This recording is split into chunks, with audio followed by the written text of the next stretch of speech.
Hare Krishna, everyone. I hope you can hear me clearly. We want to thank you all for joining this week's Pandav Sena weekly talks. We want to thank everyone who's been joining every single week. And for those who have just joined us this week, we warmly invite you and thank you also. So we have these talks every week, and we've had many great personalities speaking, such as His Holiness Sachinanda Swami, His Grace Naman Krishna Prabhu, Her Grace Vishaka Prabhu, who's on this call also, and His Grace Sutapa Prabhu. And this week we have a very esteemed speaker who will be speaking on the topic of the victim mentality. And that is His Holiness Bhakti Vijnana Goswami. So for those who don't know about Bhakti Vijnana Goswami, he took to spiritual life in 1980, and he has been a great leader within the Krishna conscious movement since 1997. And he's also helped to create a great foundation and supportive mood within Russia. And this has been seen by award that was given to Maharaj on July 1st, 2010. This award was for his contribution in strengthening Russian-Indian friendly relations and for his contribution to the popularization of the spiritual culture, literary heritage of India.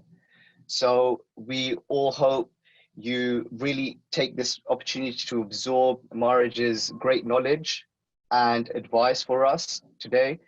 And if you have any questions, please don't be afraid to write them down on the chat. For those who want to ask their questions, write them down on the chat. And at the end of the session, we will call out your names, unmute you, and you can ask your question. If you do feel shy to speak, then you can always privately message myself with your question, and we will ask the question for you. Also, because of time, we may not be able to answer all questions. So if there are questions which are very similar, then we'll combine them and ask them, and we'll get a nice rounded answer for you. So without further ado, we invite His Holiness Bhakti Vijnana Goswami to speak to us on this topic. And I hope you all enjoy and absorb. Hare Krishna.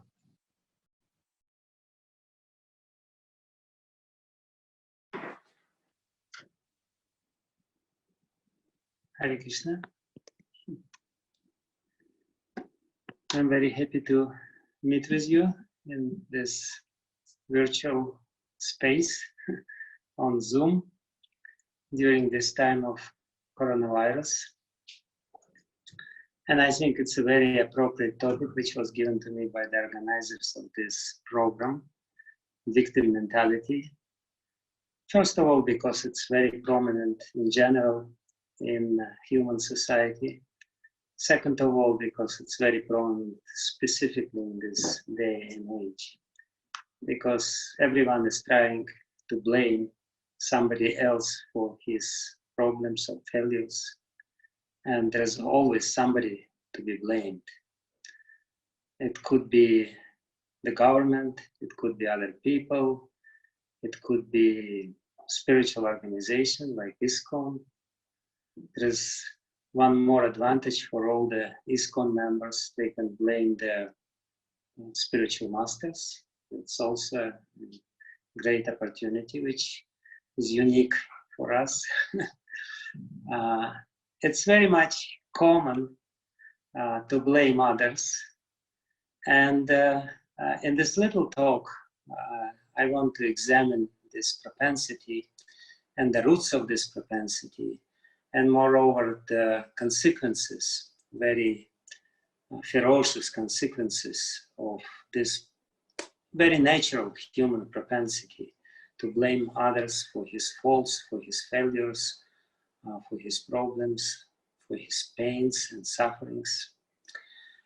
And to introduce this talk, or to actually give the life to this talk, I will read the verse number 50 from the 23rd chapter of the 11th canto of Srimad Bhagavatam, which is entitled The Song of the Avanti Brahmana. Om Namo Bhagavate Vasudevaya. Om Namo Bhagavate Vasudevaya.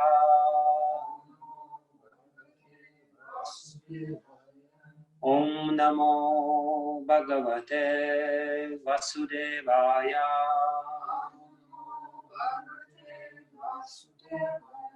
Narayanam Namaskritya Naram Chaiva Narottamam Devim Saraswatim Vyasam Tato Jaya Mudiraye Nashtaprayeshva Bhadrishu Nityam Bhagavata Sevaya Bhagavatyutama Shloke Bhaktir Bhagavati Naishtiki Yam Prabrajantam Anupetam Apeta Krityam Dvaipayana Virahaka Tarajuhava Putreti Tam Mayatayo Taravo Vinedus Tam Sarvabhuta Hridayam Munimanatosmi. So we will read this verse from the Srimad Bhagavatam.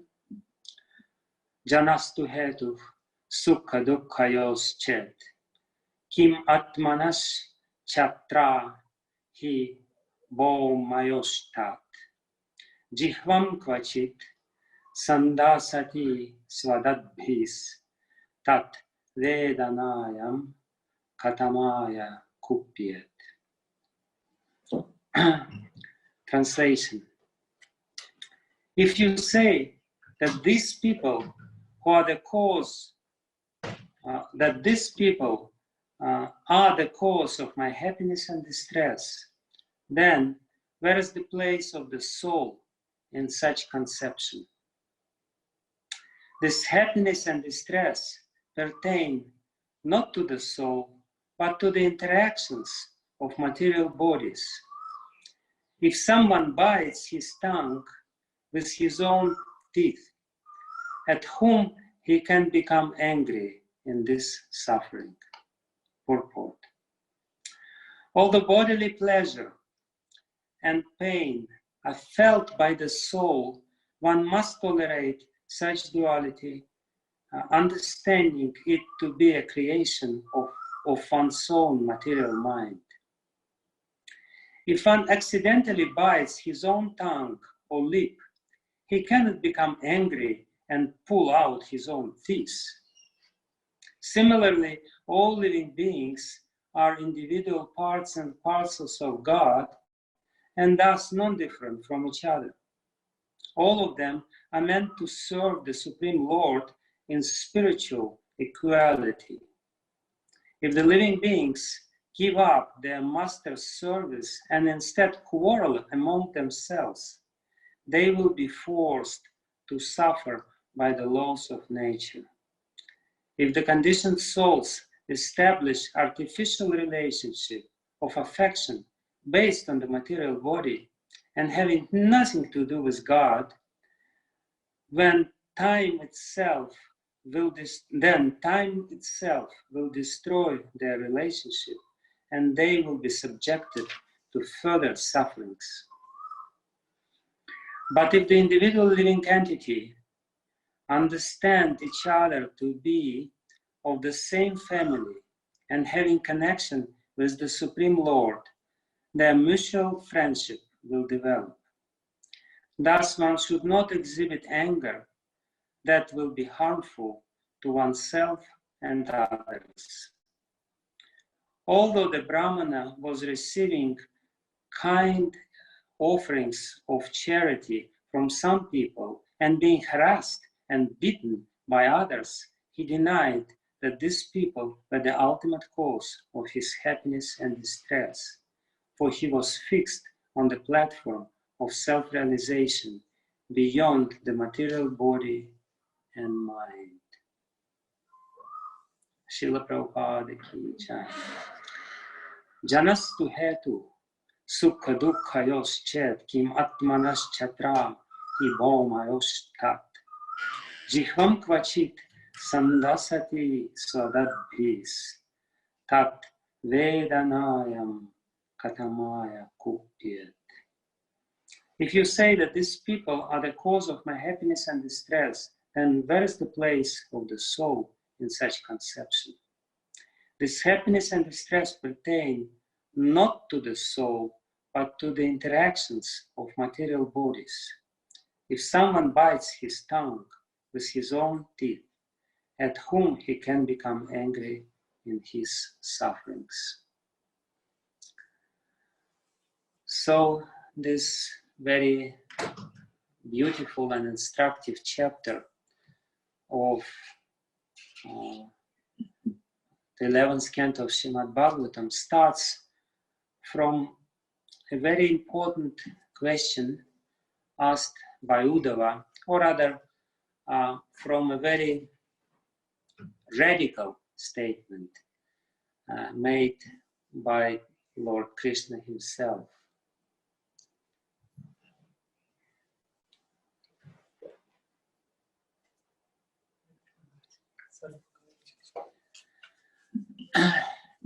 In the previous chapter, the chapter number 22 of the 11th canto of Srimad Bhagavatam, Lord Krishna is explaining the illusory nature of soul's bondage. This is a very difficult point to understand. Asanga hi ayam purushaha. Upanishads say that Purusha, living entity, spirit, soul, is asanga. It's not really connected with matter.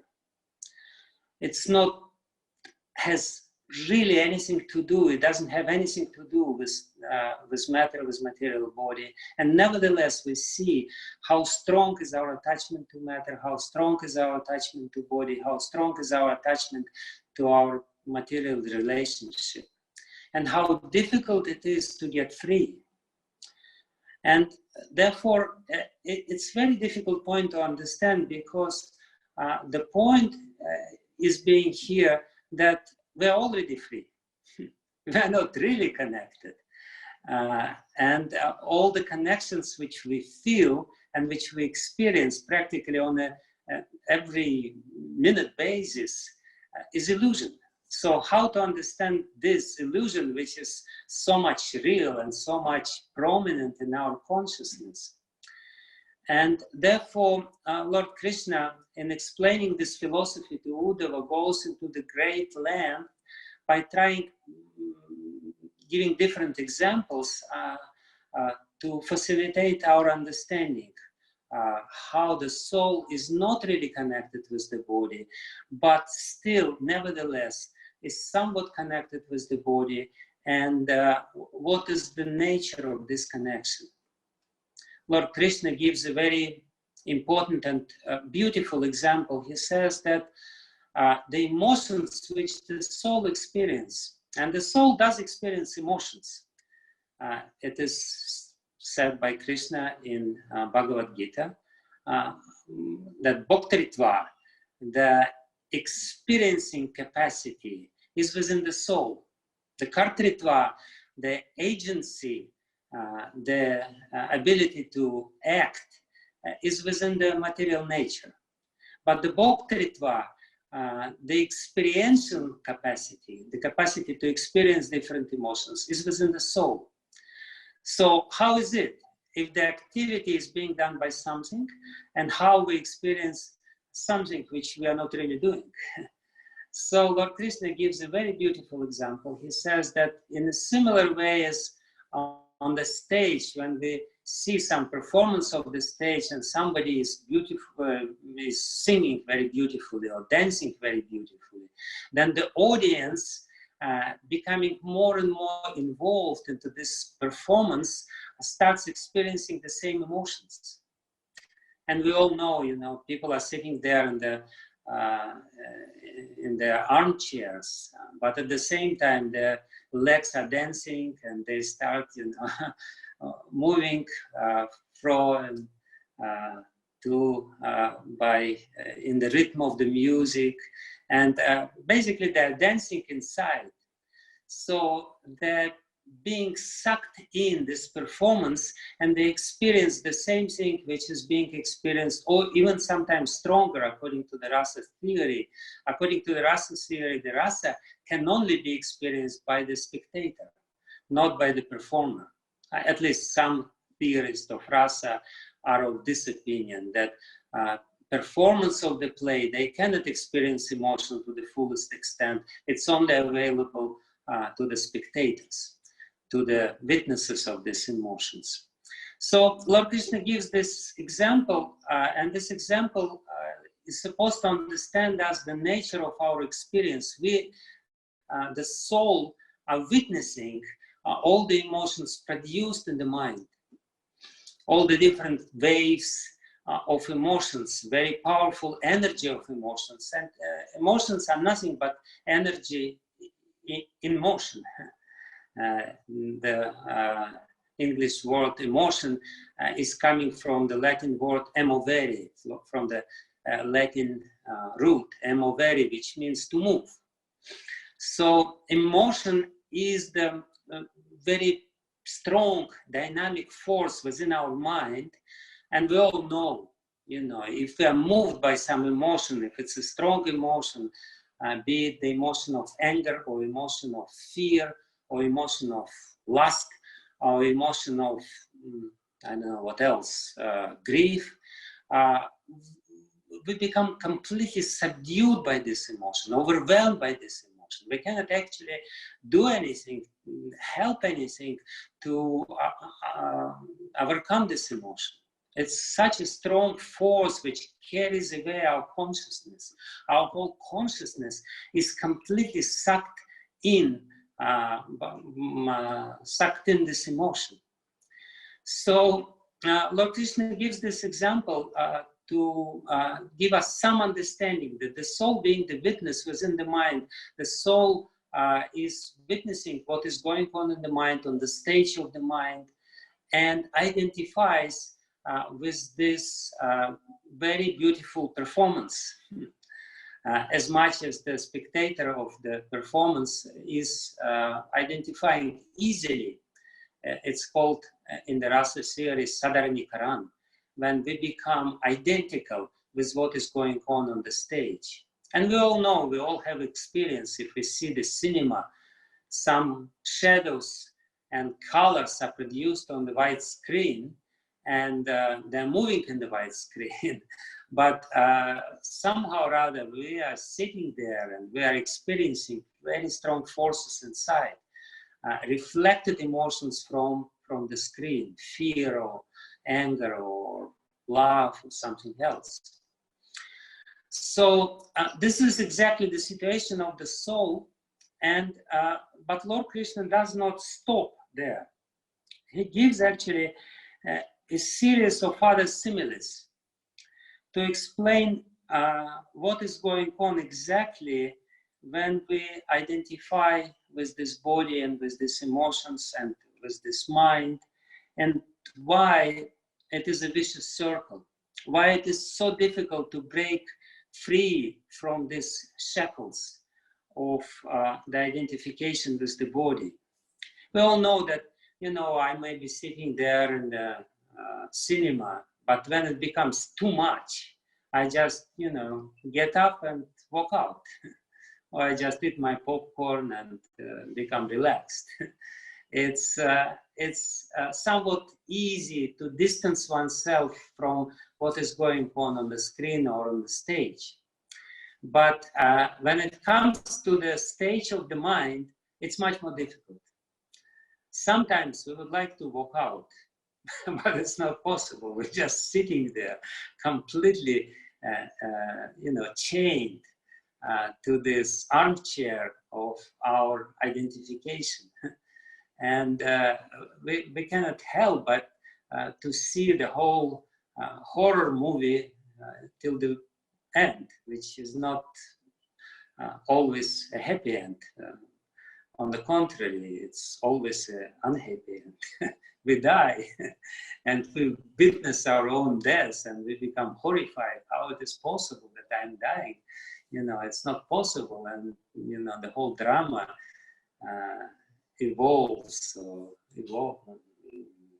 erupts at this moment. So therefore Lord Krishna gives us some other very interesting hints what's going on.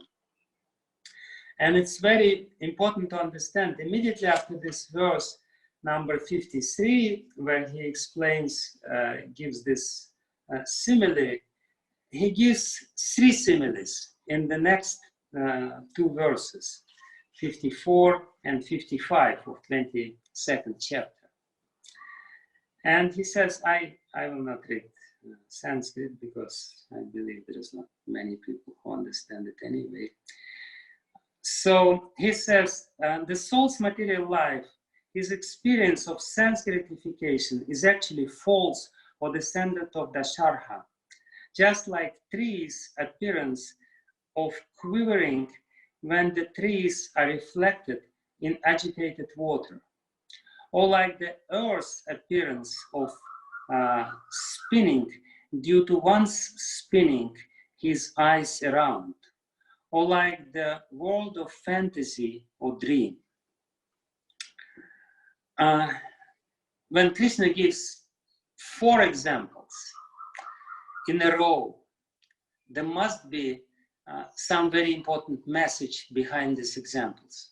These examples cannot explain the same thing. Of course, sometimes to drive the point home, he may give the same example again and again and again and again to stress the point.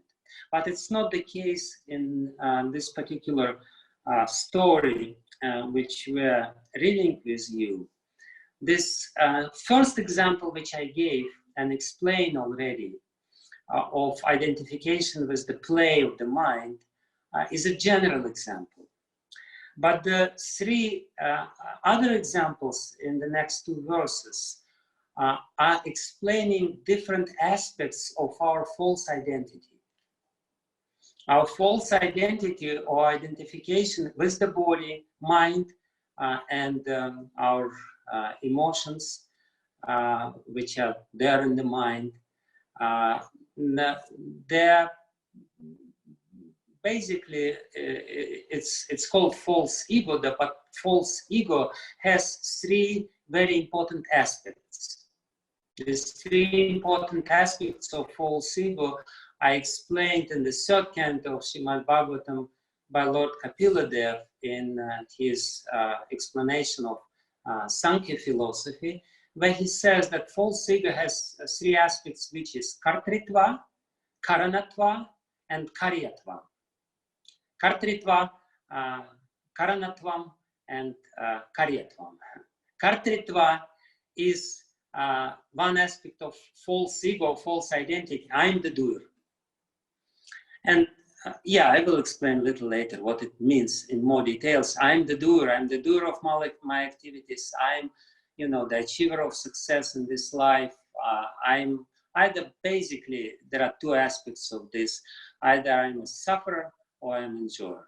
I'm the doer of my actions, or I'm a failure. So it's very much connected with this victim sort of mentality. I am the failure and I have to blame others. But we will explain in more details a little later. Let's first understand how our false identity works. This false ego is very strong fellow. And it has these 3 aspects. First aspect is identification with the doership. And for that, to explain the falsity of this conception that I'm the doer, Lord Krishna gives the first example. The first example is basically when the boat is moving on the river and we are in the boat, we see the trees, and it seems to us, it appears to us that the trees are moving. Or the trees are standing still and we look in the reflection of the trees in the water, and the water is flowing, and it appears to us that the reflection, the trees are moving. In any case, either whatever explanation we will take from the Sanskrit, either way, the first explanation with the body is better because it's more clear. What is going on here? We transfer the quality of action into something which is actually not acting. The trees are not moving. There is no action in the trees. They are standing still on the bank of the river, but we look at them, and because of the illusion, because we are moving ourselves, there is some disconnection. Yeah.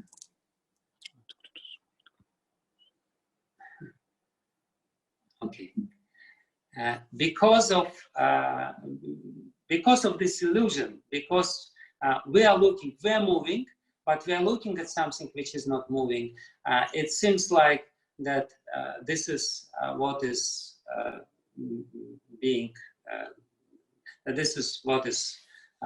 being moved, or what is moving. So in a similar way, we are not acting. In the material world, the soul is not acting, the body is acting. The soul is inactive, but this inactive soul assumes the qualities of action of the body. This kartritva, which is being performed by the body, the agency, the body, the material nature is moving. But we think, I'm the doer, I'm doing activity. So that's the significance of the first example of non-moving trees, which seem to us that they are moving. The next example is even more beautiful and even more important for us to understand. The next example is that when you start moving, when you start rotating around, or you just rotate your own head, and then you stop, and your eyes are still moving, and it looks to you as if the whole earth is moving. Whereas the earth is not moving, it's your eyes are moving. So it seems to be the same example, but it's not the same example, and therefore Vishwanath Chakravarti Thakur gives another example which makes it more clear what is meant by Krishna while he is explaining or giving this simile or this metaphor for us to understand. He gives another example, perhaps little more easy for us to relate. If somebody becomes crazy or possessed by this ghost, he starts manifesting different qualities, and we look at him and we think that this is the quality of the person, whereas this is not the quality of the person, this is the quality of the ghost who possessed himself. So the second example is the example of the second aspect of false ego, which is karanatva, when we identify with our qualities. The first is general identification. I identify myself, or I think myself, I'm the doer, I'm the doing. The second identification is that how we think about ourselves. I'm a very kind person, I'm a very generous person, or I'm a very cruel person, and I'm very determined person, and I'm a very strong person, I'm this, I'm that. We always attribute different qualities which we have, the qualities of the mind, to ourselves. And this becomes the strengthening, another chain which keeps us bound to this body and to these experiences. It's basically, oh, I'm very sad person. And, if you repeat it enough number of times, you become sad. And you will not be able to break free from this quality. You will always be sad. You will always see the world through this lens, lens of the qualities, Or sometimes people, I'm very naive. Yeah. You repeat it enough number of times and you become naive.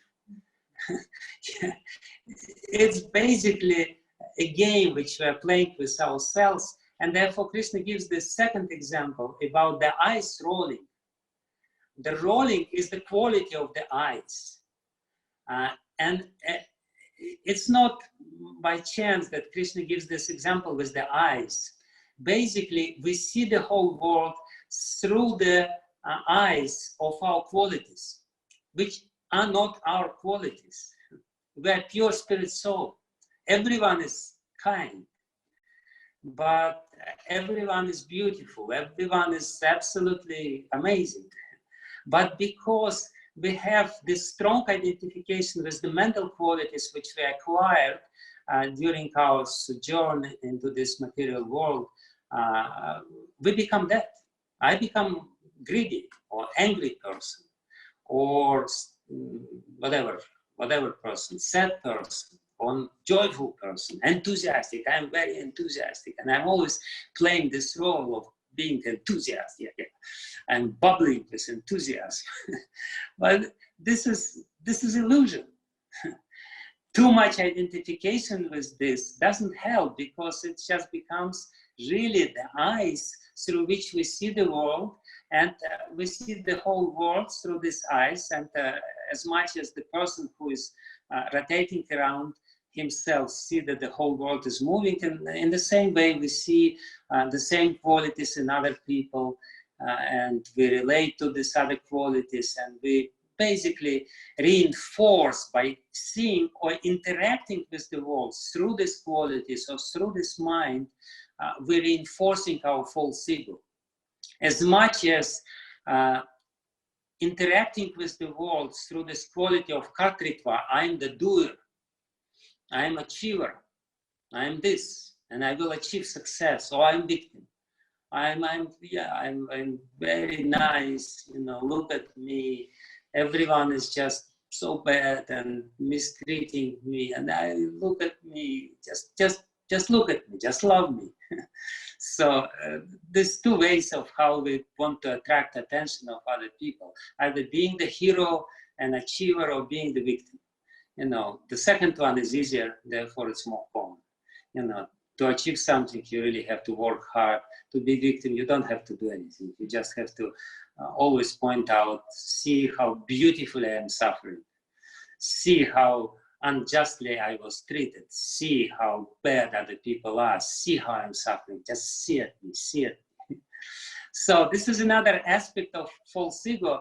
And what I want to say, and this is actually what Krishna is implying by saying this, when we interacting through these qualities, we are more or less reproducing this false ego, reinforcing false ego. We become like this. We do become like this. Yes, we do become stingy or angry or sad person, and we cannot break free. Really cannot break free. So, and the third example which Krishna gives in these two verses, 54 and 55, is about bhoktritva, is about experiencing capacity, where he says that sometimes one see a dream, he's in a dream, and he sees in a dream that he's suffering. In reality, he's not suffering. He's laying on a cozy bed in an AC room in a 5-star hotel. But in his mind, there is some turmoil is going on, and he really, identifies himself with all these emotions, and it really seems to him that he is suffering. So again, by giving the general example of identifying what is going on in the mind, Krishna elaborates on this by giving these 3 examples. That our false ego is fooling us, is actually cheating us by developing this 3 sort of identity, identifying with the body, with the activities of the body, with this action, agency, identifying with the body, with the qualities of the body and with the qualities of the mind, and karyatva, identifying with the experiences of this body. Whatever the body is experiences, suffering or enjoying, or the mind is experiencing. We identify with this and we say, yeah, this is me. This is what I am. And therefore, these 3 very important examples is necessary for us to understand the three aspects of false identity and how this false identity binds us, how the false identity keeps us bound to this material body, material mind, and actually material life in general. The repetition of birth and death when we cannot break through. And therefore, Krishna more or less concludes in the verses 58 and 59, he concludes that one has to understand very much this game of the mind, or this game of the false ego, rather. The false ego which identifies with the mind. And one has to, instead of reinforcing false ego, interact with this material world in such a way that would ultimately weaken and destroy false ego, destroy false identity. So the program, the karmic program, what we call karma, or what astrologers will tell us, is more or less this program of the false ego, which is the sum total of some scars accumulated during our traveling in this material world. And we are enacting this program in different way, displaying all these qualities. But the problem with the karma is that it's a vicious circle. I have the false identity, and I strengthen this false identity. I basically reconfirm this false identity every day, every minute of my life. I am like this. Yes, I'm suffering. Yes, this is me.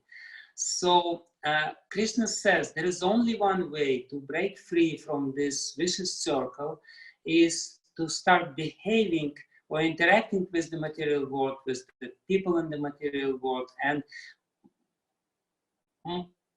first and foremost, with the events of our life, with the happenings of our life, in a certain way which will, instead of reinforcing our false ego, will ultimately destroy false identity. And that's what Krishna explains in this verses 58 and 59. Even though neglected, insulted, ridiculed, or envied by bad men, or even though repeatedly agitated by being beaten, tied up, or deprived one's occupation, spat upon, or polluted with urine by ignorant people, one who desires the highest goal of life should, in spite of all these difficulties, use his intelligence to keep himself safe on the spiritual platform. So Krishna gives a very radical and drastic statement. He says, instead of trying to, identify with all these bad occurrences which are there in everyone's life, fortunately for us, instead of rejecting them, instead of revolting against them, instead of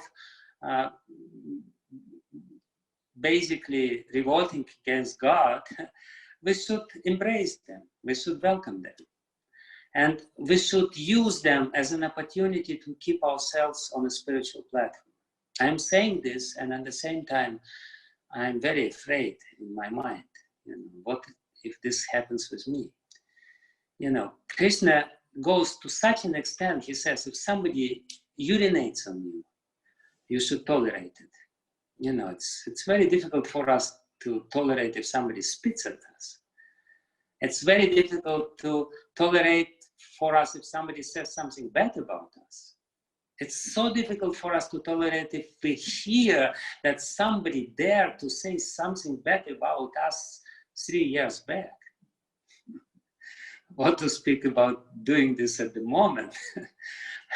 But Krishna says, no, if somebody comes to you and urinates on you, you say, yes, thank you very much. I'm very grateful to you. And the commentators of this verse, they say, throughout the history, many of the above mentioned inconveniences have been experienced by devotees of the Lord. One who is advanced in God consciousness does not allow himself to become obsessed with the material body, even in such conditions, but rather keeps his mind fixed on the spiritual platform through proper intelligence. Sometimes we even wonder why spiritual people experience so many bad things. Jesus Christ was crucified. Haridas Thakur was beaten on 22 marketplaces, and so many examples of this, so many examples. Ramanujacharya has to flee from Sri Rangam, and Kuresh, his disciple, was experienced of pain of being deprived of his eyes. His eyes were plucked out by the infidel king Krimikanta, and so many other things. Sometimes we have a very false understanding of spiritual life, that the spiritual life has to be, very nice and very beautiful, and the cakes should be every day, and Mahaprasadam plates should be there, and this is the sum and substance of spiritual life, to eat sweet prasadam or something like this. Many of us have this unrealistic ideas and understanding. Krishna says, no, welcome to spiritual life. If you want to experience the real taste, spiritual taste, be prepared. Be prepared to the tests, to sufferings, to difficult situations. Be prepared that people will betray you, that people will blame you for something which you have not been doing. Be prepared that people will blaspheme you, will prepare. And then, this is, we can very much experience this nowadays. The internet is there, and all these sites are there, and all our detractors are there, and they blaspheme everyone. And, the beautiful magazine is there, back to Srila Prabhupada, and you just read it. And you will know everything about everyone, and everyone will be revealed his faults. So he says this, and when Uddhava hears this, he becomes stunned. Even Uddhava didn't like to hear this. What to speak about us? Nobody likes to hear this. Nobody really likes to experience what to speak of, having the first-hand experience of this. Even by witnessing this, what is going on with other devotees, we become really morose and afraid. Sometimes we see the sufferings of other devotees undergoing, and it's almost impossible for us to understand why it's going on like this. Why? But Krishna says that this is actually necessary for us to slacken the grip of our false identity. As I said, the false identity has a very strong grip, and it doesn't really let us out. And therefore,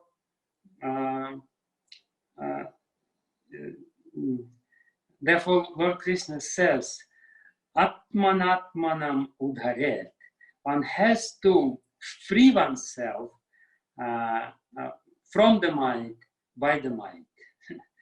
One has to free oneself from this false identity by the mind, by the force of the mind, by trying to really understand that the cause of this suffering is not other people, but our attachment to the mind itself. Ultimately, all these bad experiences, which everyone has, inevitably, everyone in this material world will have to go through sufferings to one extent or another.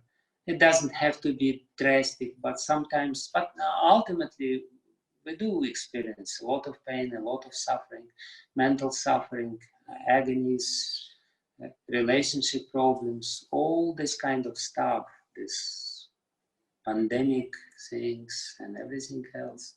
Ultimately, this everything is necessary for us to disidentify with the mind, to understand that the suffering is taking place with the mind. And the suffering caused or inflicted by other people is not within our control. Other people will act as much as they, the way they will act, but our reaction to all these sufferings is within our control.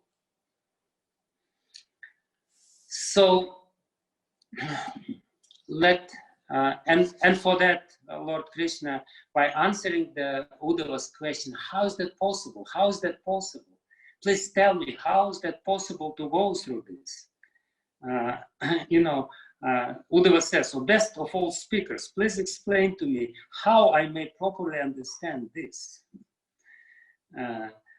O soul of the universe, the conditioning of one's personality in material life is very strong, and therefore it's very difficult even for a learned man to tolerate the offenses committed against them by ignorant people. Only your devotees who are fixed in your loving service and who have achieved peace by residing at your lotus feet are able to tolerate such offenses.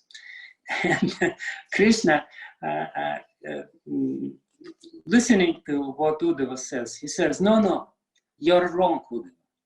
Even my devotees, they also suffer that somebody insults them.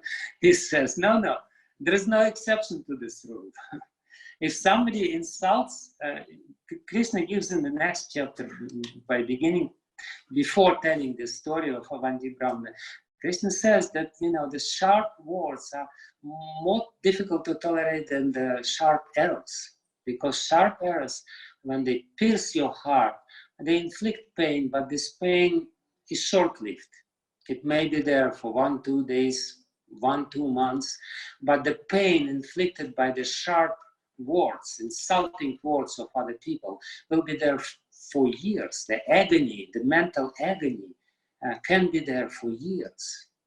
The pain of it. Krishna says everyone without exception, is when he's insulted, it's very difficult for him. But what to do? What to do for that? Krishna, he starts explaining this story of Avanti Brahmana. And the story of Avanti Brahmana is a very, how shall I say it, is a very sobering sort of experience. While reading this story, as much as any other story of Srimad Bhagavatam, we try to experience this story. If we read it from the very distance perspective, it will not really help us. We have to relive the same story, reenact the same story within our life. So we all probably know the story that there was a Brahmana who was very stingy, greedy, and not a very good character, not at all. Everyone hated him. He was so stingy that he couldn't even, he was wealthy, but he couldn't enjoy himself. He wouldn't spend money for himself. He was just, miserly, and he was suffering, and ultimately he lost all his wealth, and everyone just rejected him, and he accepted sannyas. This is how you accept sannyas. So, and then he started wandering in the world, and exactly the same thing happened with him, which Krishna said to Uddhava. He was driven away from his home by the relatives because relatives hated him, and he was beaten by people. He was begging, and sometimes people would give him something, and but oftentimes people would just mock at him and would say, you are pretender, you put all this red clothes, and ultimately you're a sense enjoyer, and they would spat at him and would spit at him and would, urinate at him, and sometimes would chain him with the chains and do all kinds of things. And during all these experiences, what he was saying what he said there in the verse which we read. Everything is happening within the mind. I shouldn't blame others. I shouldn't blame. He basically said whom we should not blame. He said we should not blame other people. In the verse 42, he gave the list of who we should not consider ourselves to be a victim of. We should not, these people are not the cause of my happiness and distress. So other people are not the cause of my happiness or distress. I am not the victim of these people. Neither the demigods, no, not the demigods which are sending rain or sending heat, like now in India. They are not the cause of my suffering. Nor my own body. I should not blame my body. Not the planets, not even my karma, nor the providence. My past work, no. My past work has nothing to do with it. No time. Amazing, isn't it? Because we usually say that this is, if it's not other people, then it's karma work. He says, no, no, no. Don't blame your karma either. Don't blame time. Don't blame planets. Don't blame your body. Rather, it is the mind alone that causes happiness and distress and perpetuates the rotation of material life. So as soon as we're trying to put the blame of something which is not really the cause is this, identification with the mind. Because I identify with the mind, whatever is happening with the mind becomes mine experience. And if I want to get free from this, I should find the real cause. The real cause is this connection with the mind, and I should weaken this connection with the mind. I should use these opportunities, all these events in my life, all these happenings, everything which is basically happening within my life, I should use as an opportunity to slacken the connection with the mind. I am not this mind, and therefore I should try to tolerate, and because it's very difficult to start tolerating with the pain, try to tolerate your happiness first. Try not to identify with the comfortable situation which is there, with the happiness of the mind, because by doing this, whatever emotion is there in the mind, if you identify with this, it only, as I said, and I will repeat it again and again and again, will reinforce your false identity. Sometimes I deal with the very concrete case stories. It may sound like a theory, but it's not a theory. It's a very relevant and practical philosophy.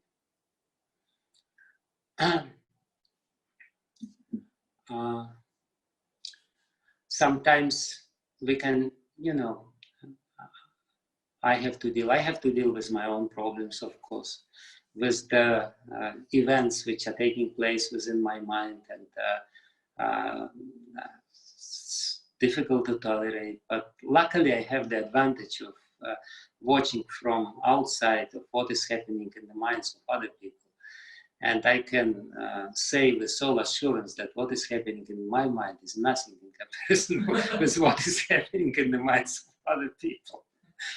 It's difficult to tolerate what is going on here, but what people are going through, if you really get into it, into their mental conditioning, and how tightly they identify with all these emotions which are going on, it's just impossible. And sometimes, sometimes I cry. I have to confess to you. Sometimes I have to cry because I see that people are suffering, and at the same time I see that all these sufferings are self-inflicted, completely, absolutely, from beginning to end, self-inflicted. Inflicted by the mind, and they are just playing along with the mind. They just really exactly what Avanti Brahmana is saying here in these words, exactly is going on in everyone's life. But because we see everything through this lens of the mind, we don't see we don't, it's very difficult for us to witness it from the neutral point of view. Just recently, I experienced some example to make it more vivid or more concrete. There was, like there was one person, one devotee, and he has some difficulties in relationship, in a very important relationship in his life, the most important relationship, let us say, and is experiencing, immense difficulties because, and he always says that, that this person, I want to love him and I do something, but he's so cruel to me, and it just doesn't work, and it's always, I get so much, and he always puts the blame on another person, even indirectly. He sometimes says, no, of course it's me, I am wrong, I'm wrongdoer, but it's basically the same song. Unfortunately, not the song of Avanti Brahman, a completely different song. The song of a conditioned soul is being sang, this is so bad, this is so bad, and he's so conditioned. But what really happened in this particular case, he had a very deep and trauma in his childhood, very traumatic childhood, with very emotional parents who were quite unpredictable in his life. And, they more or less programmed him for the bad relationship, more or less installed in him very strong program for this, wrong expectation. He always, when he enters into some relationship, especially if this is the relationship with some authority figures, somebody who's very important, he immediately starts transferring all this experience of the past in this, and he expects already this. He already expects that this person will behave in a certain way with him, and whatever this person tells him or does with him, he interprets in a certain way through the lens of these expectations. And this person, I know both of them very well. The person with whom he has difficulties, he's a very kind person, he's a very loving person, very caring person. But every little word said by this person to the devotee whom I'm describing is being reinterpreted by him in terms of his false identity, in terms of the program of his false ego. And he already knows, I'm the victim, I'm the sufferer, I will suffer. And how I will suffer? I will suffer from all these people. And, he enters into this relationship, he needs it, and he programs this relationship completely whimsically in such a way that whatever is coming from this person to him, being filtered through the lens of his false ego or through the lens of his mind, only reinforces this, only confirms these expectations. This is how karma works, and he just cannot break through this. He cannot look objectively into this. So what's happening with him? Again, to make it more vivid and more understandable and perhaps more practical, more applicable to our own mind. I was trying to explain to him how the emotions are self-perpetuating. He has particular he has an emotional lens within the mind. As I said, this is a part of our false identity, the experiences which we have in the mind. We attach to this experience. We attach to a particular type of experience. We attach to particular qualities which we have, and we attach to being the doer. So this is three aspects of the mind. So we have these emotions which we are experiencing all the time. And if nothing from the outside world confirms with this emotion, we will reinterpret reality. That's what people are doing on a daily basis. They take the reality, filter it through the lens of false ego, completely reinterpret the reality in terms of the false ego, and voila, here you are. The reality confirms your false ego. Yeah, I'm right. Yes, I'm right. The world is like this. The world is bad. The world is this. The world is that. It only everything which we experience in the world becomes the wood, the firewood, to make stronger the fire of our sufferings, mental sufferings. We take it and put it there in this fire which is already there. Amazing. We turn everything which is there into this fire because we are on fire. And everything becomes the firewood for this fire of our mental agonies and sufferings. So what's happening, coming back to the story,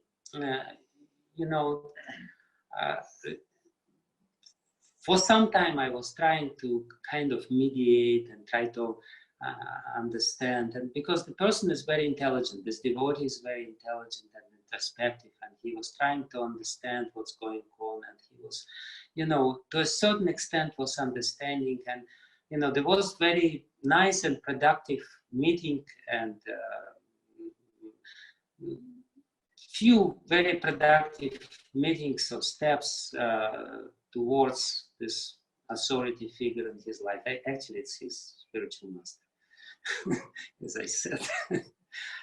But in any case, so there was a very good meetings, and was very good progress, and I was so happy that it's going on, that something, maybe he will break free from this vicious circle which is inflicted.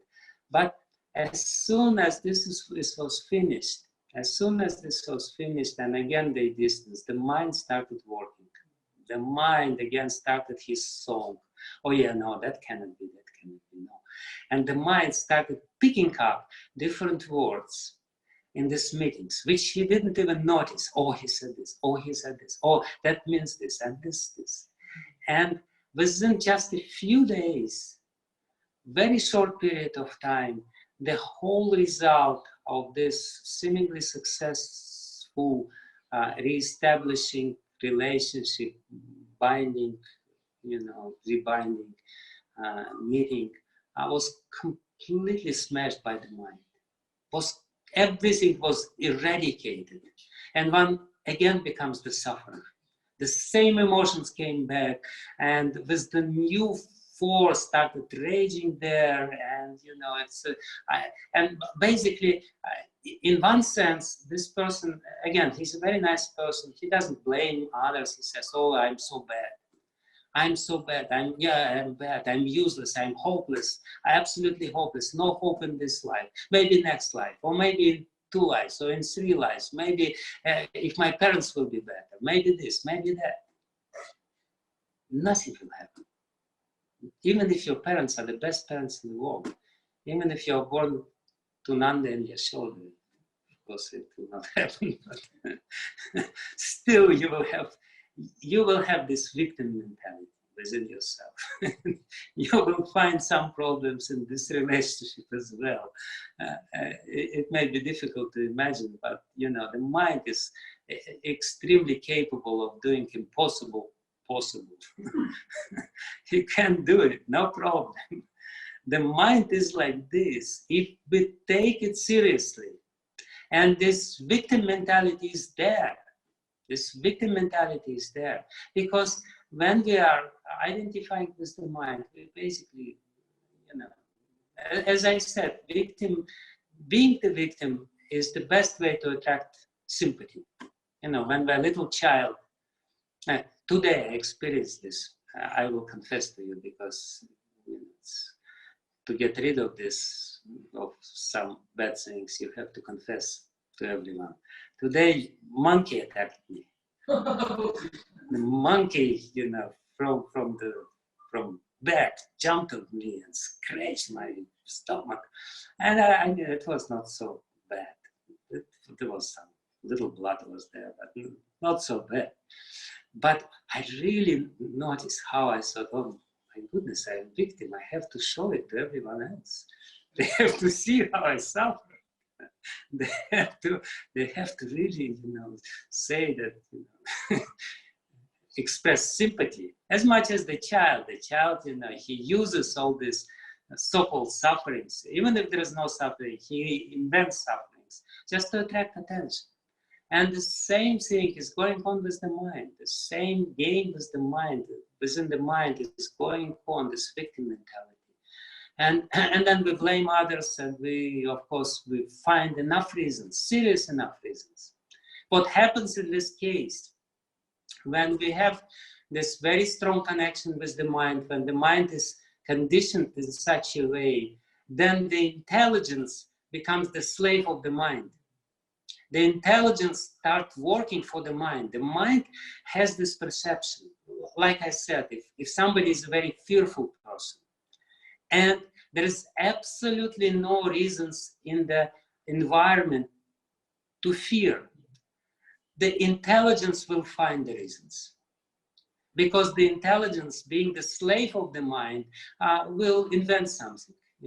I also deal with such cases on a regular basis. There is absolutely no reason to fear, but the fear is there. How to rationalize the fear? The intelligence starts working, starts rationalizing the fear. Perhaps I'm fearful because of this, or because of that, or because of this, or because of that. In the same way, we're suffering. We experience suffering because of the strong connection, of the strong identification with the mind. We feel this suffering, and our intelligence immediately starts working. Who is to be blamed? Somebody else to be blamed. And as Avanti Brahmana said, no, please don't blame anyone. Nobody. It's only going on within your mind. It's only going on within your mind. It's in the same way as you bite your tongue or you bite your lip. Who is to be blamed? You shouldn't blame anyone. You just bit your tongue, okay, fine. If you make a drama out of it and try to find who is this or that, it will not help. It will not help. The sooner you forget about this. So what happens, which is the most important thing which I want to say, and I will bring this talk to a close soon. What happens is that when we identify too much with the mind, with all these events, we ruminate. We become completely self-centered. In this condition, it's not possible to think about Krishna. It's not possible to think about anyone else. It's actually the trick of the false ego to put us back in the center. This is how the mind works. The mind works always. He wants to put us in the center, and he does it through all these mental tricks and things like this. It doesn't help because it keeps us bound to this world, bound to this false identity, bound to this body, bound to this mind, bound. As soon as we start blaming anyone, we should know what we are doing. We are perpetuating our sufferings in this material world. Nothing else. Willingly. Self-inflicted sufferings. As much as, this whole thing which I explained, I didn't explain in details, but I was myself amazed how the person, without any reason in reality, is suffering. Why? Because of the mind. Because of the identification of the mind. Because of this game of the mind. perpetual game of the mind. So this victimization, this mentality of the victim, the feeling that I'm the victim, that somebody is inflicted pain on us. Who is that? It's the identification of the mind. And if you do it, if you prefer, you have to be very clear. You have to be extremely clear. I want to do it. Then do it. If you're ready to face the consequences, do it. No problem. All blessings are there. The Lord is giving you blessings. He created the whole world for you to suffer because you want to do it. But if you don't want to do it, then also make the same determination within your mind. I don't want to do it. I don't want to blame anyone else. I will tolerate whatever will happen with me. I will tolerate, I will try to objectively look into what is happening in the mind from the objective point of view, not from subjective point of view. It's not me who is suffering, the mind is suffering. It's difficult, it's very difficult. Therefore, we should really, as I said, start doing it in the conditions which are more or less nice and conducive. At this point, we should start looking objectively at what is going on in the mind. Try not to identify with the mind, but to distance ourselves from the mind and from everything which is going on the stage of the mind. This is exactly the point which Krishna is making. And in this way, we ultimately will be able to transfer our consciousness from the miserable identification with this material world and material body into the blissful identification with the spiritual world and the spiritual body. We will turn our consciousness 180 degrees. We will withdraw our consciousness from this world and we'll be able to place our consciousness into the spiritual world. Whereas if we fall prey of this game of the mind, we will only concentrate on ourselves. As I said, there will be rumination, this false ego rumination. I. iPhone, iPad, iTunes, all this I mentality, I generation, all this I problems. I in mind, I in mind. It's not by chance this iPhone is called iPhone. It's my identity. There is a new phobia nowadays. It's already classified in the list of the disease. Nomophobia. Nomophobia means no mobile phone phobia. The fear to lose one's mobile phone because it's my identity.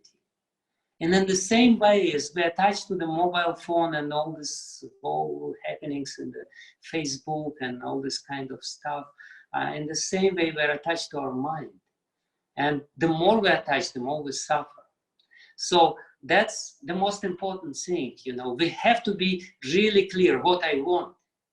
And if you want to go to Krishna, it's very clear what you should do. You should tolerate what is going on in the mind. As Krishna says in Bhagavad Gita, Matra spasvas tu kaunteya sitoshna sukha dukkha daha. Agamapayana nityas tam stitikshasva bharata. Be tolerant. Tolerate. Just tolerate. Tam stitikshasva bharata. Some things you cannot really avoid. You cannot avoid, threefold miseries of this life. They will be there.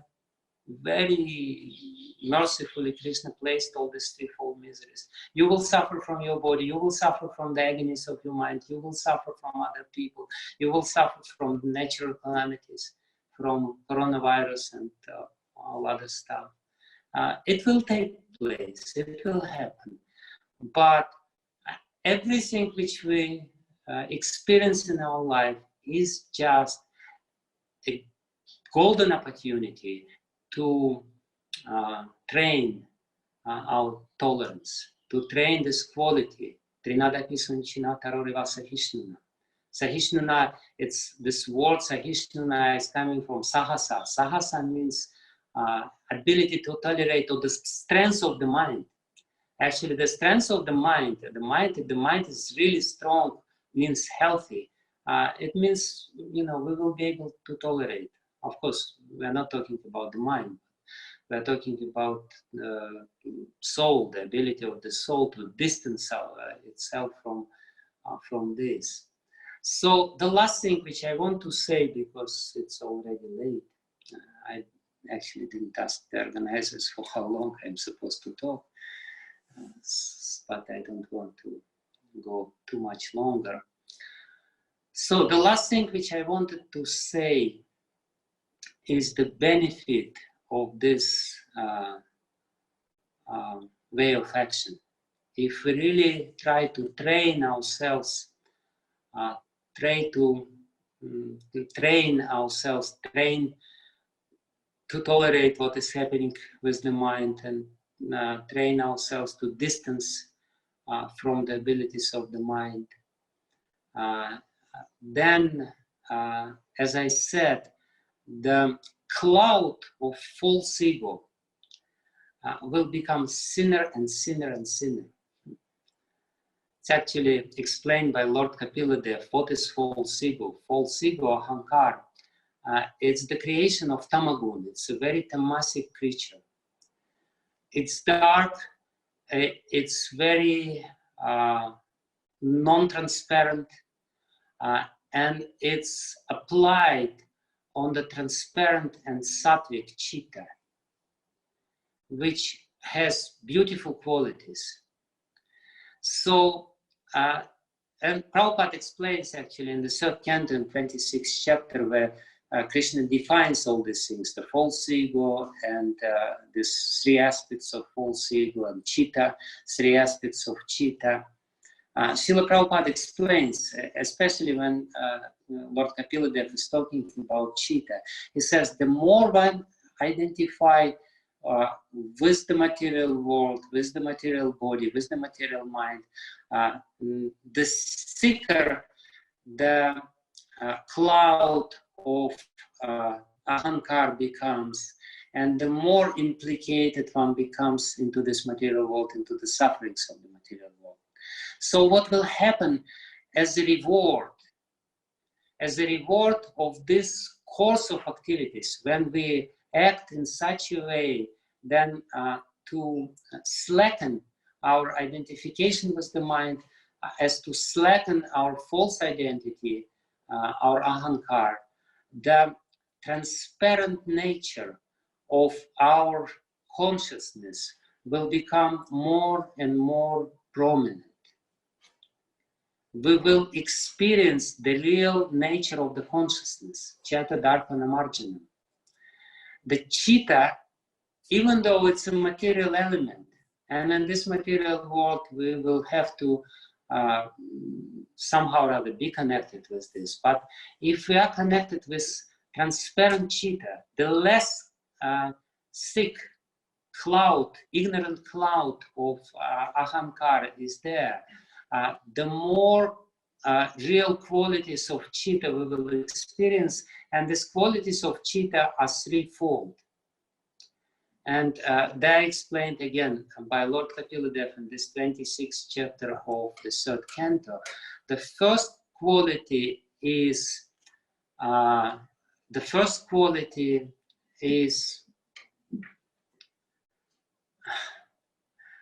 transparency. The real chitta is transparent. Svachhatvam. Svachhatvam means, perhaps heard this slogan, Svacha India, the transparent, clean India. The first quality of chitta is transparency, Svachhatvam. And the next quality is Avikaritvam. It's not, there's no transformation in chitta. The chitta is not transformed. And the 3rd quality of chitta is Shantatvam. There's 3 aspects of chitta which are reflected in the 3 aspects actually of false ego, false identity. So the less cloud of false identity is there on the chitta, the more we will be able to experience these qualities. And that basically means, as being explained by Prabhupada and by Vishwanath Chakravarti Thakur in the commentary of this verse, the first quality of chitta is Bhagavad Bimba Grahitvam. Then this transparent chitta will be able to reflect the image of Bhagavan. Bhagavan Bimba. Bimba means reflection. We will be able to feel the presence of Bhagavan. The less false ego is there, the more acute presence, or the more visible or vivid presence of Bhagavan we will experience in our life. Because chitta will reflect, Bhagavan is there. It's just because chitta is covered by the dust of material desires, because it's not clean. The more cleaner it is, the more, how to say it, the more vivid or the more clear this experience, spiritual experience will be there. And then Swachatvam is the first quality. Avikaritvam. Avikaritvam means that all these mental qualities which I described, I am sad, I am greedy, I am angry, they will dissipate. This is what Vishwanath Chakravarti Thakur says. He says, Alasya, what is this? Alasya Rahitvams. Alasya, Vikshepa Alasya Rahityam. Vikshepa Alasya Rahityam. So all these mental qualities which we identify with will also dissipate. As much as it happens with Avanti Brahmana in the story, Avanti Brahmana, after being greedy, after cultivating all these bad qualities, all of a sudden, practically miraculously, became a completely transformed person. Why? Because he somehow or other, dissipated his false identity, this identification with the mind. So these qualities which we are victim of, which we cannot break free from, which we always experience, I'm angry and I am always fall prey of this anger, or I'm lusty person, I'm greedy person. We very much identify with them. So they're not there in chitta.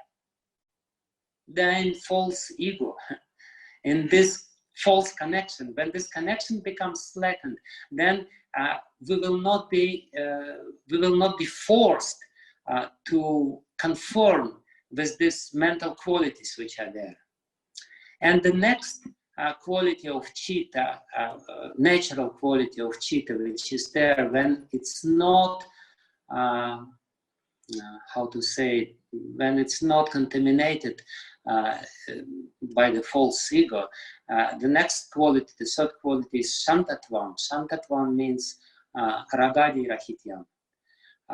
It means that we will become free from all these bad emotions, from the slavery of all these emotions which we experience, from fear and from other emotions. There is quite a difference between the qualities and emotions. Emotions is the manifestation of qualities. Anger is emotion, of course, but I'm an angry person. So one will be free from this identification with this trait of character, which is angriness, or how you say this properly in English. And then you will be free from the subsequent emotions which are there. This is Shantatvam. The original state of uncontaminated chitta, when it's clean, it's completely peaceful. It's reflecting the image of God there, and it's free from all these negative qualities which are more or less inflicted upon us by the modes of material nature. So this is the reward. And again, as I said, we have to be very clear. What is my course? What do I want? Do I want to get free from this and try to develop this quality of tolerance towards what is happening in the mind? Or I want to continue with this chain of being a victim, and sure enough it will be confirmed by merciful Lord. If you want to be victim, you will become victim, no problem. So the choice is ours, and Avanti Brahmana is giving us the alternative song. It would be good to record this song in iTunes and to play it in our iPhone regularly. This is the song of Avanti Brahmana. I am not this mind. I am not the qualities of the mind. I will just, I will tolerate what is happening. Nobody is actually bad. It's just, what is bad is only one thing, is my too much intimate connection with the mind. That's the only problem. There's no other problem. Everything else is fine. So this is what I wanted to say. And I don't know if there is time for questions, but in any case, thank you for tolerating me. You already started practicing this by tolerating my lecture. Thank you very much. Srila Prabhupada ki jai. Thank you so much, Maharaj, for that class. It gives us a lot to reflect on in our lives, and you nicely structured it for us to understand also. You were mentioning the three aspects of the false ego and how we can overcome it in order to not fall victim to the material emotions, the mind when it becomes our enemy, and just the false ego in general. Before we do move on to questions, we have so many lovely questions. We just want to make an announcement for our next session. So you can all see on your screen, the next session will not be next week, but in 2 weeks' time on the 22nd of May, and it will be given by His Grace Nilamadeva Prabhu, who will be speaking about the untold pastimes of the Lord. This is going to be a slightly different session where we'll be more story-based, so please do invite your family members as well to come and hear the sweet untold pastimes of the Lord. So we'll be moving on to questions now. Because of time, we will ask 3 questions, but most questions we have combined together as they're very similar. So the first question is from Yasmin Bright. So if we can unmute Yasmin Bright to ask her question.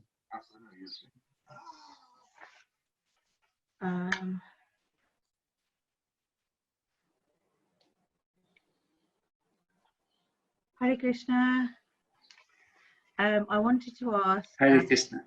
Hare Krishna. I wanted to ask, how can we forgive our perpetrators for the suffering and make peace with it? How we can forgive whom? Our perpetrators. Perpetrator. See,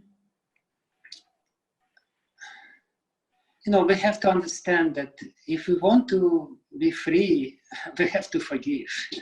If we want to continue suffering, yes, somebody may inflict some pain to us, but now the choice is with us. Do we want to continue suffering the same pain, to reenact the same pain, to relive the same pain again and again and again by remembering our perpetrators, or we want to be free from this pain?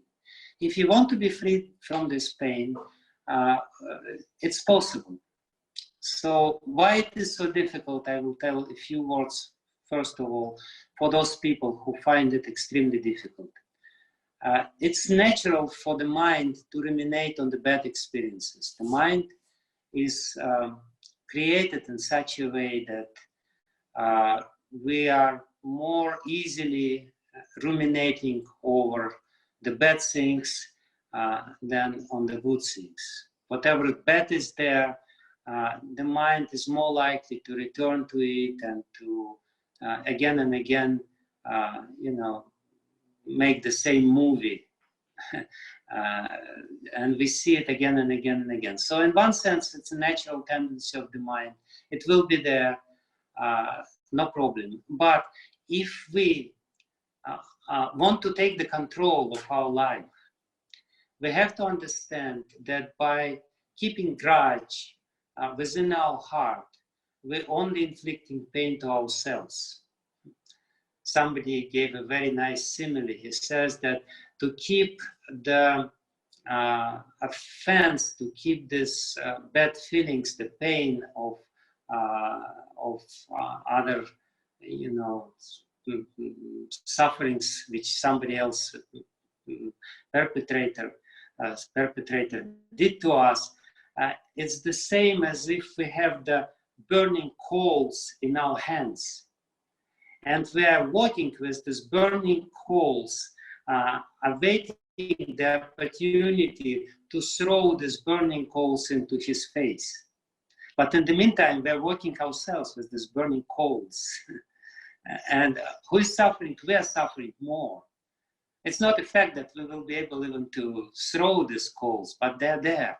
The pain is there. So we have to, by our intelligence, to understand that there's no point, and by our intelligence, we will be able to break through. It's actually a question of developing strong intelligence, strong determination, and disconnecting all these experiences and saying that this is all basically due to my identification with the mind, and I want to finish with this identification. I don't want to continue with this. I don't want to remain the victim. I don't want to continue sufferings. So your question is how to forgive. To forgive is basically to withdraw the consciousness from this experience, understand the real cause of it, and this way ultimately it will heal. Whereas if we always relive the same thing, it will never heal. The wound which is inflicted will always be there. It's like this.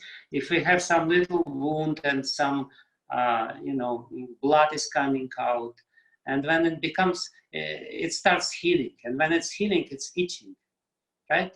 When it becomes healing, it becomes healed.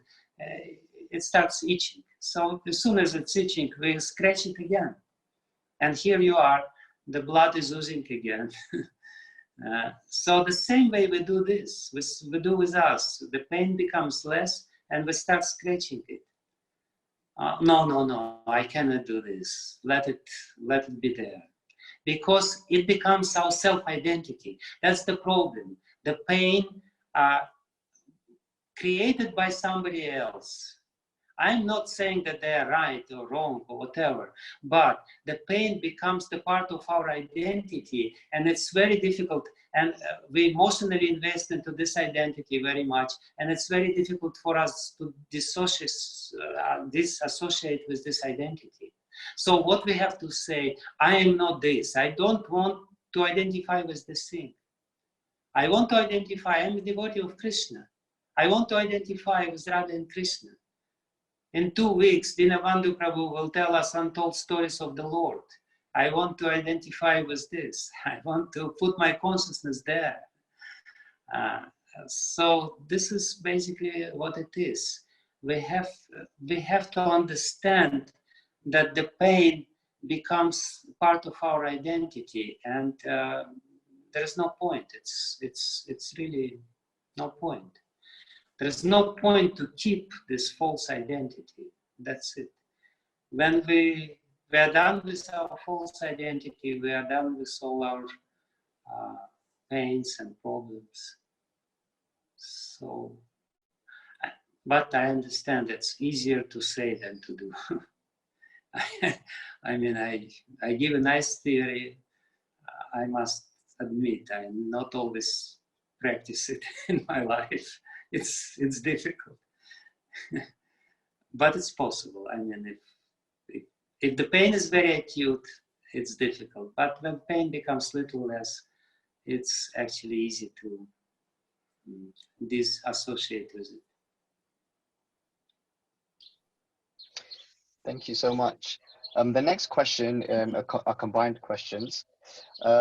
So can we help other devotees when they have a situation like the one you described earlier about conflicting with another devotee?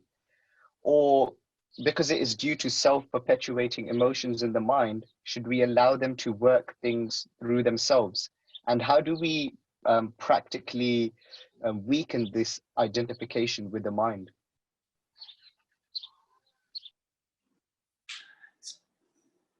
We do have this facility to look from the neutral point of view within our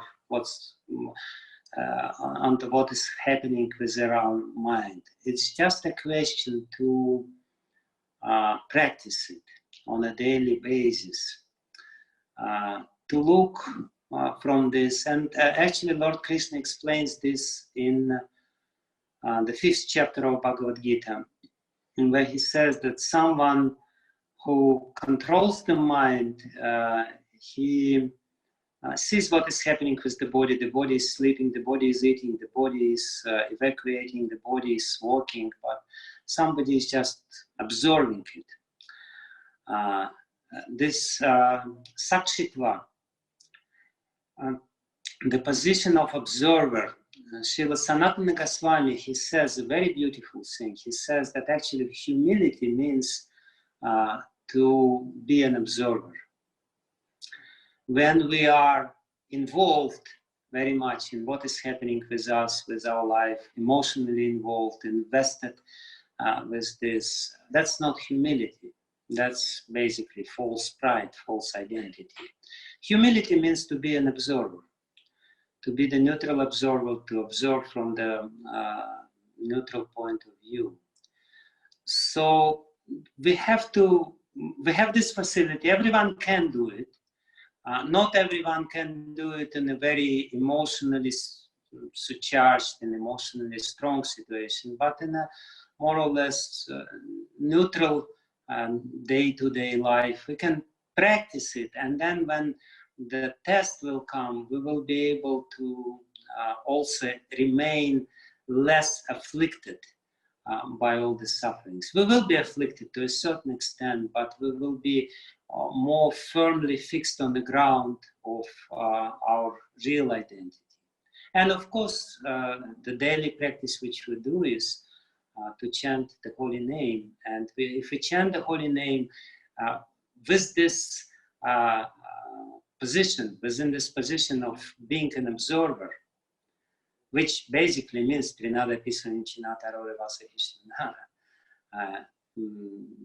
this identifying with the mind and everything, then Kirtanya Sadhari, and then this is the daily training. But outside of this chanting hours, we also can train ourselves in this observing what is going on in our mind and be more neutral and be less involved in it, basically. And that means to be tolerant. So this humility and tolerance, they're very much together, and they're very much connected with this position of an observer, Sakshitva. Thank you. The last question is from Amritanand Prabhu. So if we can unmute Amritanand Prabhu. That is Bhagavatam. Yes. Hare Krishna. Yes, Amritanandji. Hare Krishna Maharaj, please accept my humble obeisances. You mentioned about the magazine where, like Back to Prabhupada, and where there is a lot of criticism about Vaishnavas. One is tolerating your own criticism, and also on other hand, we sometimes hear through internet people inquiring about what they hear on internet and these magazines. So as a practicing devotee, should we kind of completely avoid those discussions, or we should how one should respond? Because if someone is inquiring, we probably may not go voluntarily to indulge in this kind of literature, but if someone is inquiring about these incidents or inquiring about what they have read in this different offensive literature, how do we respond to that inquiry? Should we just negate that, or should we just, what sort of approach one should take? It depends. As I said already, the mind has the tendency, very strong tendency, extremely strong tendency to ruminate over the bad things. Much stronger tendency to ruminate over bad things than over good things. Mind is attached. Mind is very much negative fellow, and it's very much attached to the negative things. Therefore, people are naturally attracted to all this negative news. Therefore, you know, all the journalists, they know if they want to attract attention, they say something bad about somebody or some conspiracy theory or this and that. You know, the mind will just dive into it. So first of all, we have to explain to ourselves very clearly and to other people that we already have this tendency or the attraction to negative things. And this attraction to negative things only attracts negative things within our life. So if we don't want to attract negative things, we have to, to do with, to more or less, to finish this attraction towards negative things, which is already there. We definitely should not feed it. So by reading this and ruminating over this and spreading this and discussing this and, you know, going into all the details, we're more or less feeding the same natural quality of fault finding or, negative attraction. And in this way, we invite negativity within our life, within our minds, and our whole life becomes completely negative. And Krishna consciousness is the most positive thing in the world. Krishna is the most positive. He is the most positive person. So, first of all, we have to really clearly understand how this attraction to negative things spoils our own life. And we have to gradually unlearn this or break free from this habit of being attracted to negative things, negative occurrences, negative qualities of other people. Because we're thriving. When we hear about this, we become excited. You know, oh, yeah, I always thought this. And when we hear about bad things which are done by other people, we're usually not very critical. We immediately, we have a lot of trust that other people are doing bad things. When somebody says something good about, we become a little skeptical, whether it's like this or not, it's not clear now. We're not jumping. But when somebody says something bad, we say, yeah, of course, I always knew it. Now it's only confirmed. So this is the first thing which we have to be very clear about. And if somebody is dependent on us, we have to explain to them in a very nice way. It's not a question of mind control or anything else. It's just a question of our own safety, spiritual safety, and actually even material safety, because if we don't want to attract negativity, we have to break free from this habit. So the second thing about this, I don't know.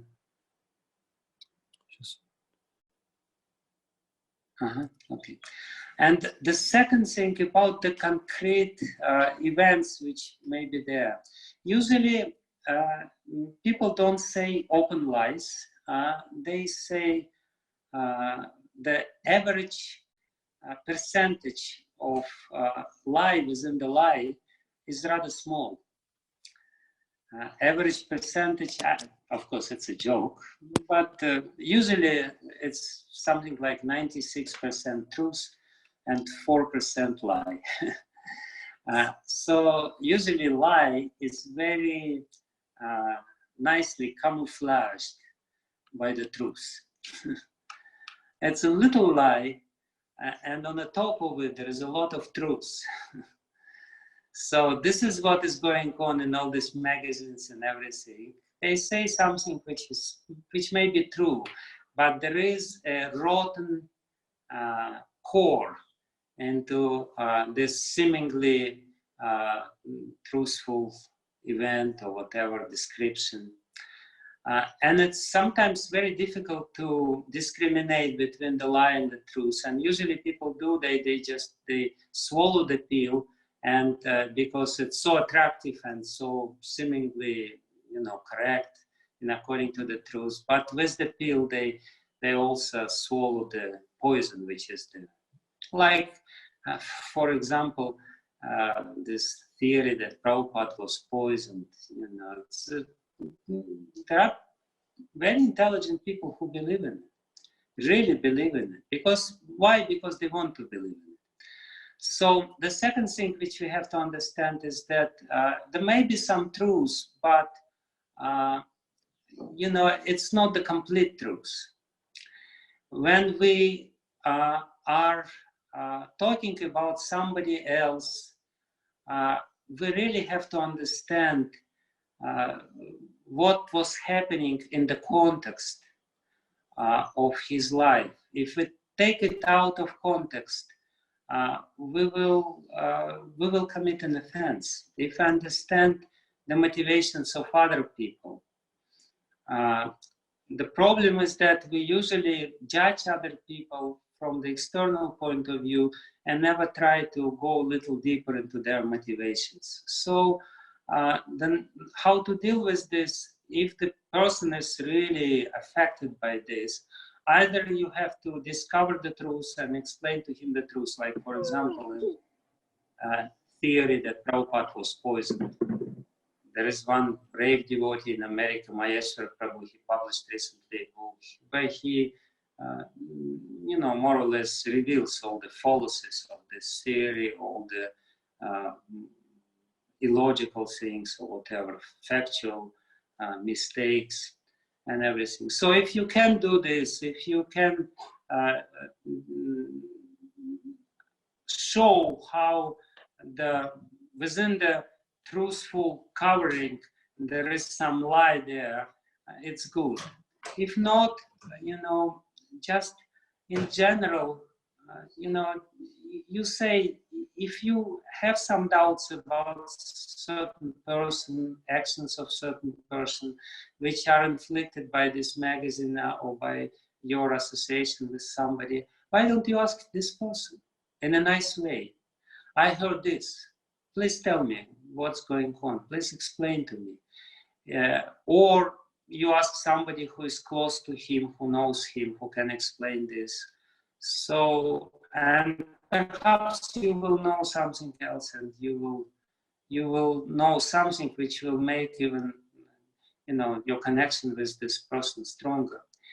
In other words, if you want to know the truth, try to know the truth not just by believing all this bad news, which is so easy and which is so tempting, but by really discovering the truth, going directly to the person, asking the straight questions in a nice way, begging him to dissipate your doubt which was created by these people. Thank you, Guru Maharaj. Thank you. Hare Krishna. Hare Krishna.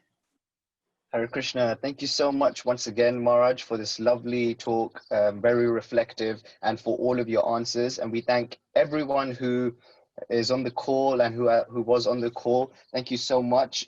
We hope to see you in 2 weeks' time for Nilamada Prabhu's talk on the untold pastimes of the Lord. What we will do, I know many devotees wanted to ask questions and give their thanks, so we will unmute everyone to give their thanks to His Holiness Bhakti Vijnana Goswami. So please give your... Hare Krishna Prabhu, thank you very much. Thank you, Maharaj. Krishna. Thank you, Maharaj.